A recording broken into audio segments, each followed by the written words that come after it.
This is the Chancellor's Report from 89.7 WUWM, Milwaukee's NPR, featuring Thomas Gibson, Chancellor of the University of Wisconsin-Milwaukee. And here's your host, WUWM General Manager, David Lee. Hi, thanks for joining us on the UWM Chancellor's Report here on 89.7 WUWM. I'm David Lee, General Manager of the station, and I'm here today with UWM Chancellor Thomas Gibson. Hi, Tom.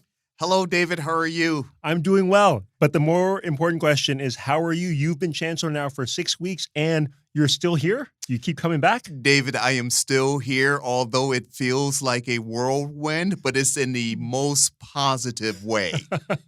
That's really, really great. We're glad that you're here. We're glad that you're back. We talked on our last show about being able to have this time with you to explore UWM together. And today, you brought with you a couple of guests from the College of Engineering and Applied Science. Who do we have here? I did. So joining me today is Dean of the college, Brett Peters, and I brought with me electrical engineering major, Kayla Knudtson. Welcome. Thanks. Great to be here. We're so excited to be able to talk to you all about your work. But first, I need to know, Chancellor, of the 14 schools and colleges, of the dozens of departments and academic focuses, why UWM's College of Engineering and Applied Science for your first show? So, David, I think you're trying to get me in trouble. Okay. But here's what I will say. The College of Engineering and Applied Science is certainly on the move. They are making new waves. And what I mean by that is that they have some outstanding alumni, including Satya Nadella, Sure. Chairman and CEO of Microsoft. They are introducing new degree programs such as a master's degree in artificial intelligence and machine learning. They are also introducing a new undergraduate bachelor's degree in engineering that's really interdisciplinary in nature. And they are attracting a good number of students to the college. I think I wasn't trying to get you in trouble. I just needed that background. That's great. In real estate, it's location. And for the university, it's engineering. So it really works. I will let the dean own that comment. Well, Dean Peters, besides being able to become the CEO of a small mom and pop shop known as Microsoft, what other sorts of jobs can people get with an engineering or computer science degree? Engineering really does open up the world to a lot of different possibilities, from technology, of course, Microsoft, advanced manufacturing, healthcare field, energy, transportation, all of those domains employ engineers. You can be doing the things that you kind of typically think of, maybe like bridge design or roadways. You could be working on new equipment for diagnostics, like a GE Healthcare and their MRI area. Power electronics and embedded systems is really big in this part of the world with Rockwell Automation and Johnson Controls, and the list just keeps going on and on. So it just really does open up a lot of doors. And big companies like Microsoft, the big names here that everybody recognizes, but also maybe startups, maybe start your own company. That's an option too. It seems like in a city that has such a rich history in manufacturing, we're sort of getting into a new era of manufacturing where engineering is such an important part of that, right? So you're sort of, again, building that pipeline of talent to come into the field. That's great. Dean, again, Chancellor Gibson touched on having some new programs you're offering. Talk a little bit about those? Yeah, we're so really excited about that in the machine learning and artificial intelligence space. That's obviously hot topics that a lot of people are talking about, right? And so what we're doing is a little bit unique at the master's level. We're really pairing those skills with particular engineering domains. So we're making sure that the the methodologies that people are learning and the core skills are being applied toward a particular domain. And so the data in different areas is different. The types of decisions you need to make is different.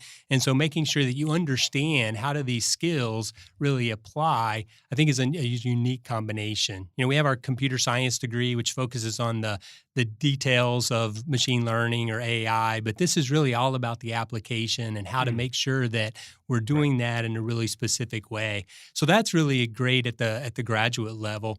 The undergraduate level, the degree that the Chancellor mentioned is one that we've been working on in partnership with the technical colleges. And in particular, Waukesha County Technical College has been a great partner, but MATC and others. And this is all about degree completion, really, for students that have that 2-year technical college degree.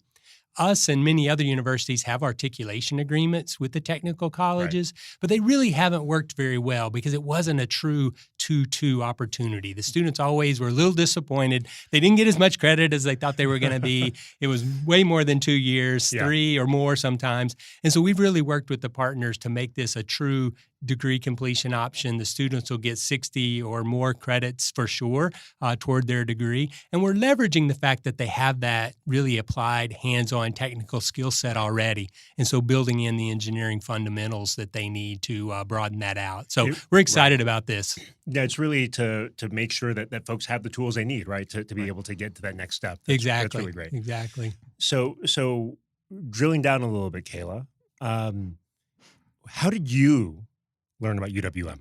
Yep. So I have grown up in this area, and obviously UWM is a big topic, and I heard a lot about how great their engineering program is here. I toured a couple of colleges, but really just kept coming back to UWM, not only because of the campus and everything, but just how welcoming it was. And it's local and it's a cheaper college, not going to lie. As a college kid, I got to mention that.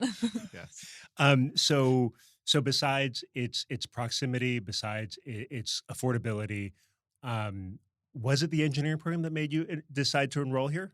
Yes, that was definitely a big part. It. I've heard a lot, and we're also like a R1 research school as well, so very interested in that and the academics. What surprised you about UWM when you arrived?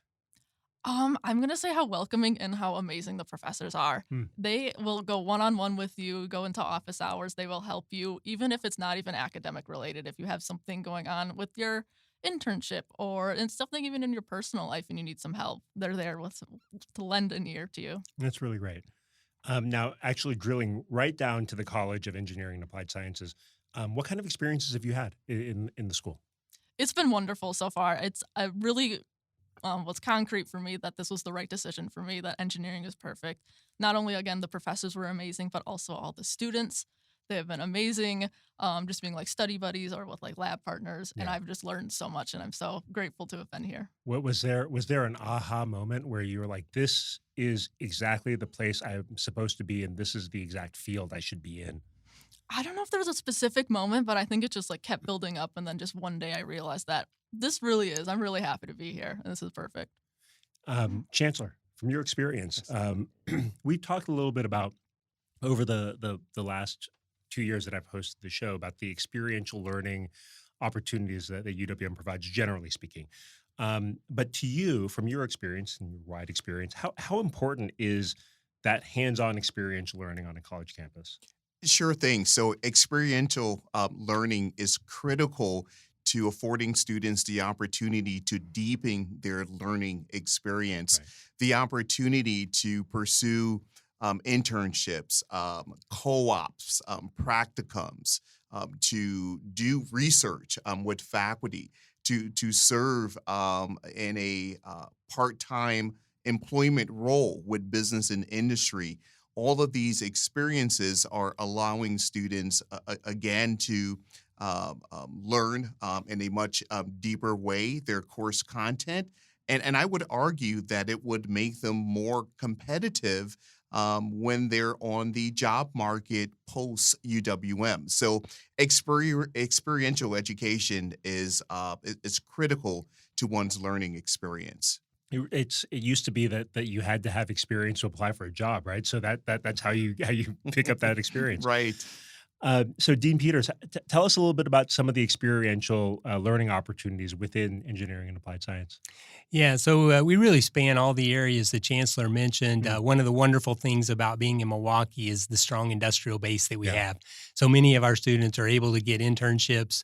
Oftentimes that'll start maybe as a summer internship and then maybe even morph into a part-time job because the companies are right here. So that's really wonderful. The students, I mean, these are paid internships, making pretty decent money over the summer. And so, many of our students take advantage of that. We do have undergraduate research opportunities. A lot of our students will do that. Kayla mentioned that we're R1 or top research. I like to tell prospective students and their families that the great thing about UWM and the college in particular is we make that accessible to all the students. And so they really do have many opportunities to work in the lab alongside the faculty and graduate students. And then the companies also provide opportunities inside the classroom. Yeah. We do senior capstone design courses, so the students are working on projects that are real-world projects derived from industry. And so we're making sure that across all that spectrum, all the students are getting experiential learning opportunities at least once, usually multiple times throughout their educational. Yeah. So Kayla, you had mentioned while we were in our green room that you have an internship at a local company here. How's that been going? Yes, it's been going amazing. I've been with Johnson Controls since February of 2024. Yeah. So like how Dean Peters had mentioned is I was brought in for summer, well, kind of before summer, but then consistently full-time over summer and then part-time during the semesters. So in that experiential learning context, like what's something that you've learned in the workplace, sort of applying the stuff that you've learned in at the school? Honestly, it's been a lot.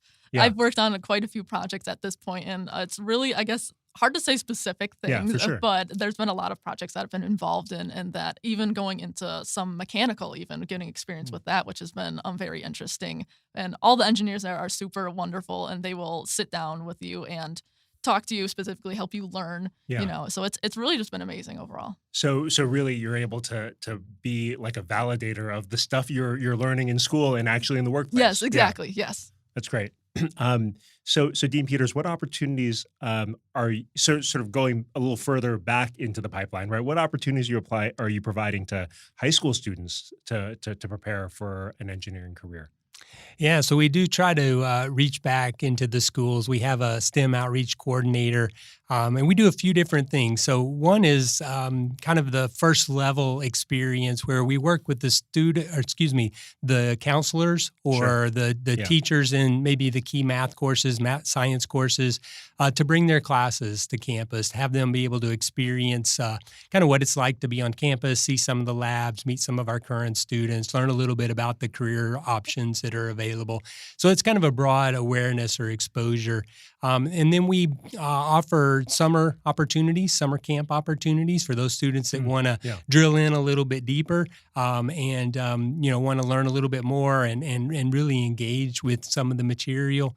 And then we've opened up most recently dual enrollment opportunities in engineering as well. And so the students can continue to get that exposure and in some cases even college credit, while they're still in school. So we're trying to make sure that we build awareness across these multiple domains because there's such a need for more engineers and we need to reach a broader population than we historically have. And so these things are one way that we're able to do that. I'm reminded of when I was a senior in high school, I took a summer course at UC Berkeley in like macroeconomics or something. And I thought I was just special. And now I'm learning that was just awareness raising about college and about UC Berkeley.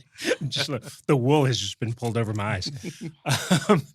Chancellor, programs like this, obviously, like many of the programs that Dean Peters mentioned, don't just happen on their own. So what role does philanthropy play in the success of programs like this? So it's extremely important, David. Philanthropy allows us to fuel student scholarships. Yeah. Those scholarships allows us to attract students to our institution and to the College of Engineering and Applied Sciences. It also affords the resources necessary to support student retention and their persistence through degree completion. Philanthropic support also supports physical facilities at the institution, such as state-of-the-art classrooms and research laboratories. So, and these facilities help to create not only learning opportunities, but scientific and medical innovations and discoveries that serves the state and beyond. So private support is critical to helping to advance an institution such as UWM. I mean, it really is a public-private partnership, right? Absolutely. So Kayla, what impact have scholarships have had on you in your academic journey? They have had a huge impact. I have been fortunate enough and have put in the effort, obviously, as well, Yeah. but I have had a majority of my tuition covered by scholarships, and so it has been greatly helpful. So in addition to being affordable, the scholarships, Yes. that's incredible. That's congratulations. Yes, thank you so much. Thank you. You hear often about the challenges of affordability, right? So being able to get through college, with little or no added liability. That's great. Yes, it's very helpful being able to focus more on academics and just a little less stress. Yeah, for sure. Dean Peters, can you tell us about some of the ways that philanthropy has helped your college in particular? Yes, for sure. Well, scholarships is where we start. Yeah. I mean, UWM is an access institution. So many of our students have, unmet financial need. And so the scholarships is a way to not only get them to be able to go to college, but to be able to focus on their academics. And so you heard earlier, Satya Nadella from Microsoft, he and his wife have been big supporters of scholarships, full ride scholarships in the computer science and data area.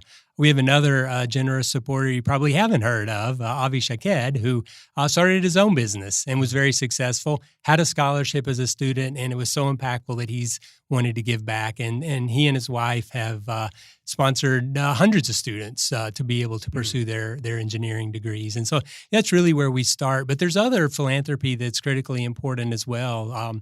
Our industry supporters are really good about providing those capstone projects we talked about earlier, providing other sponsorship that allows us to do some of the things we talked about. The outreach activities have private support behind them. Our student research poster competition, where we let the students show off what they've been doing in the lab, bring in 60, 70, 80 industry professionals on a Saturday to see that work. Not possible without that private support. And our corporate sponsors are really key to those sorts of things as well. It bears repeating, right, that we are an R1 research facility with an access mission. Yes. That doesn't typically happen, right? There are just a handful of us in the nation, and I think that is. I think when I keep thinking about the dual mission of the university and how the public-private partnership really goes to fuel that, right? That's a sort of hand-in-hand thing, right? Right. So it's extremely unique to have a institution that's R1, that is an access institution and is deeply community engaged. So it certainly sets us apart within the higher education landscape. It is a mission that we fully embrace as an institution. We believe that it's important to expand educational access to our university. We believe that it's important to be pursuing some of the world's most thorniest problems at our institution. And as a steward of place, we believe we have an obligation to serve the communities in which we live. So our mission really helps us to define our purpose. So, Kayla, you're the person on the hot seat now. What would you say to a student who's considering coming to UWM?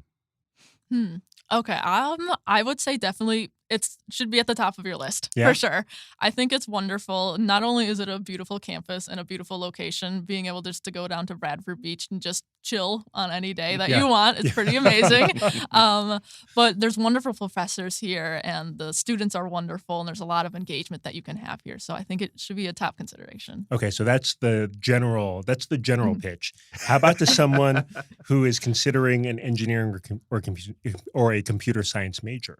Well, obviously I'm biased, so I would Sure, say yeah. you should always consider engineering. Of course, But- engineering. Right, exactly. No, but I think it's a wonderful opportunity that you have a bunch of wonderful support. So even if it is a little difficult at times, but there's just so much support and you'll be able to get through just fine. And it's so many opportunities, and it's wonderful.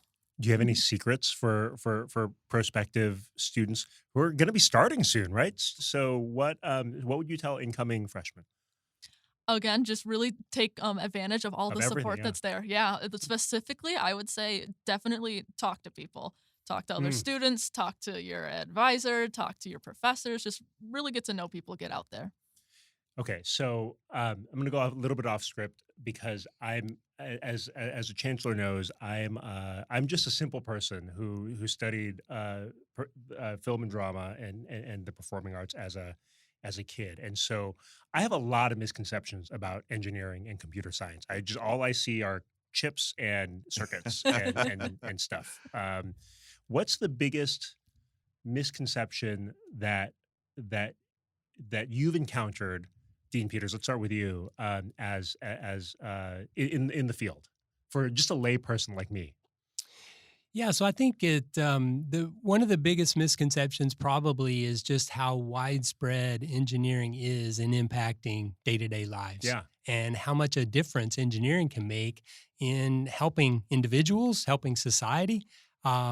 And so I think, sometimes people think that it's boring, or that, it's only about the complicated math. And while there is that underlying aspect to it, don't get me wrong, you have to be pretty good at math, but you can really make a difference. You can really do things, whether it's designing new products or making things more efficient, that just help individuals and society. And I think sometimes people don't realize how impactful engineering is in that way. So from the academic sense to the very practical student graduating senior sense, what's the biggest misconception that regular everyday people, or maybe your parents might have? Yeah. I think just because I'm graduating soon, realizing how many jobs there are actually available. And So just, that's not a lie. There are a lot of jobs. There's a lot of jobs, That's but good. specifically like the different fields you can go in. As an electrical engineering major, I can go literally from designing cell phones all the way up to power grids. Like there is, you can go anywhere with it. So just my specific major can take you so many places. From a cell phone to a power grid. Exactly. I was giving a presentation to a bunch of Girl Scouts a couple of months ago, and this young lady raised her hand and said, "What's a radio?" And that was not a question that I was prepared to answer, as also not a radio professional up until very recently. And so I obviously couldn't answer the question about radio waves or RF. So I did the next best thing, which is I took out my telephone and I said, imagine this with no video, and you can't make telephone calls, and there are no knobs. I mean, and that was basically it, right? And it catches the radio waves from the, it's hard to explain a thing by actually saying the thing, right? Right. For sure. Chancellor, what was one misconception you had in the last month about engineering, computer science that maybe you've been that you've been not corrected, but sort of have your eyes open to? There has been this misconception that students are not largely raising their hands to pursue these disciplines because of the rigorous curriculum. Sure. But we are noting quite the opposite, in that there is interest in a number of our engineering discipline offerings at UWM. So I for one am advocating for more students to join our engineering community at UWM. That's right. So it's not that hard. The curriculum is not easy, but it's rigorous, but and fun. So come on in. And so Absolutely. Don't be like David to explain some engineering concepts by using the concept itself, which is not smart. Okay, so as our time together is unfortunately drawing to an end, at the end of every show, we get the chance to share the coolest thing we've done in the past month, and we all get to share. So, Chancellor, let's start with you. Sure. So just yesterday, I had the opportunity of welcoming some of our newest students to campus as they moved into their residence halls. So there, I had an opportunity to speak with their families and try to assess who was more emotional, the families or the student. It was just an exciting opportunity to be a part of that initial journey to UWM. That's great. How about you, Dean Peters? Well, I have a pretty boring life. The chancellor makes the deans work hard, But Port Washington had fish days about a month ago, sure. and that was a lot of fun. We did the 5K race in the morning, and then live music in the park, and fish fry, of course, and wrapped up the day with fireworks. So I enjoyed that a lot. So that was pretty cool. That's really great. How come you didn't invite me? I'm sorry. Next year, you'll be on my invitation list. Sounds good. You had just gotten here. It was just a couple of days into your tenure. Sure. The chancellor makes people work hard. How about you, Taylor? Yep. So a couple of weeks ago at my internship, we had what was called the Intern Innovation Challenge. And so we got put into groups, and I was one of the team leads for my group. And so we researched new and upcoming renewable energy options. Oh, wow. And so that was like super fun, being able to, first of all, just research on the clock and looking into these new technologies that are being made. And then we get to present it. And it was just a wonderful experience all in all. That's really cool. So for me, we had a donor event recently last week, and my parents also happened to be in town. And so I got to bring them to this donor event. And I think for my parents who have long, I have Asian parents. And so when you tell them that you work in nonprofits, they're sort of like, what is that? And I think for them to be able to see our donors and to be able to hear us talk about the importance of public radio and to have our donors and supporters kind of tell them how important this institution is to them, it sort of made, for the first time in my career, my job seemed real to my parents, which was very, very cool. It really, really warmed my heart. Oh, that's fantastic. Awesome. So, Chancellor, this was a great idea to shine a spotlight on the UWM College of Engineering and Applied Sciences. Dean Peters and Kayla, thank you for joining us. I wish the three of you a fantastic semester. Thank you so much. Thank you so much, David. You've been listening to The Chancellor's Report, featuring Thomas Gibson, Chancellor of the University of Wisconsin-Milwaukee. If you'd like more information, go to uwm.edu/chancellor.